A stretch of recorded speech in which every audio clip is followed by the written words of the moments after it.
எல்லாருமே பார்த்தது ஒரு எடிட்டட் எபிசோட். இந்த மாதிரி ஒரு எபிசோட விஜய் டிவியில போடுவாங்கன்னு நான் சத்தியமா எதிர்பார்க்கவே இல்லை. நான் ரொம்ப பிஸியா எங்களுடைய வீட்டு திருமண விழாவில் இருந்தேன். விஜய் டிவில இருந்து எனக்கு கால் பண்ணி இந்த மாதிரி ஒரு ஷோ பண்றோம், நீங்க கெஸ்டா வாங்க, இந்த மாதிரி உங்க வீட்டில் இருக்கிற நாய் பத்தி பேசுங்க, அஸ் அ டாக் லவரா வாங்க அப்படின்னு கூப்பிட்டாங்க. நான் சொன்னேன், ஆர்குமெண்டா இருந்தா நான் தயவு செய்து வரல, நான் ரொம்ப பிஸியான ஒரு விஷயத்துல இருக்கேன் அப்படின்னு.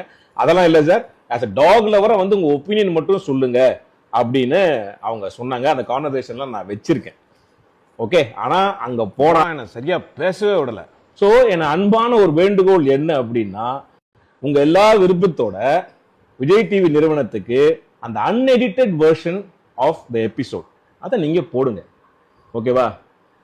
மக்கள் வந்து எவ்வளவு ஒரு துடிப்பா கொந்தளிச்சு என்னென்னமோ கமெண்ட் மேல போட்டுட்டு இருக்காங்க.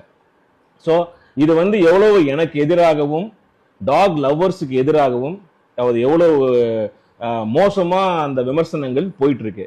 ஆக்சுவலா நான் நிகழ்ச்சிக்கு வந்ததுக்கான முதன்மை காரணம் நான் வந்து டாக் மேல வச்சிருக்கிற அன்பும் பற்றும் தான் முதல் காரணம். ரெண்டாவது, இந்த மாதிரியான ஒரு சென்சேஷனல் இஷ்யூ போயிட்டு இருக்கும்போது டாக் ஹேட்டர்ஸுக்கும் சரி டாக் லவர்ஸ்க்கும் சரி பொதுவாக இந்த சமுதாயத்துக்கு நம்ம இந்த விஷயத்துல ஒரு தீர்வு கிடைக்கும் அப்படின்ற ஒரு நம்பிக்கையில தான், அதுவும் கோபியுடைய ஷோ அப்படின்னு நம்பிக்கையில தான் நான். ஆனா வெறும் 9 மணிக்கு மேல வரக்கூடாது, 11 மணிக்கு கூட யாருமே ஏரியாக்குள்ள வரக்கூடாது அப்படின்னு கட் பண்ணி அவர் கேட்ட கேள்வி ரியாக்ஷன்ல இதை வந்து போட்டிருக்காங்க. நீங்க பார்த்த எபிசோட் வந்து ஒரு சினிமா தான், எல்லாரும் கட் பண்ணி ரியாக்ஷனோட போட்டிருக்காங்க. ஸோ இதனால வந்து பாத்தீங்கன்னா ஒரு நாய்க்காக பேச வந்தவங்க எல்லாமே இன்னைக்கு ட்ரோல் செய்யப்படுகிறாங்க.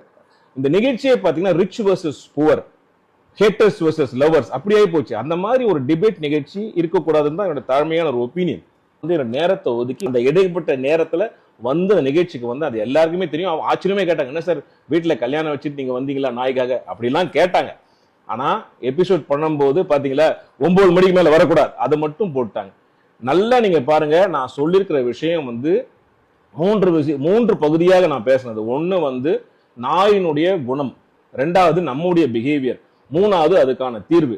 அந்த தீர்வையும் நம்முடைய பிஹேவியரையும் சொன்னதை வந்து அவங்க போடவே இல்லை. 9 மணிக்கு மேல நாய்க்கு தெரியாது நீ நல்லவனா கெட்டவனா அப்படின்னு. அது டெரிட்டரியில மார்க் பண்ணி வச்சிருக்கோம். வந்தா கொலைக்கும் கடிக்கும் புது ஆள் வந்தா அப்படின்றதான் நாங்க பதிவு பண்ணேன்.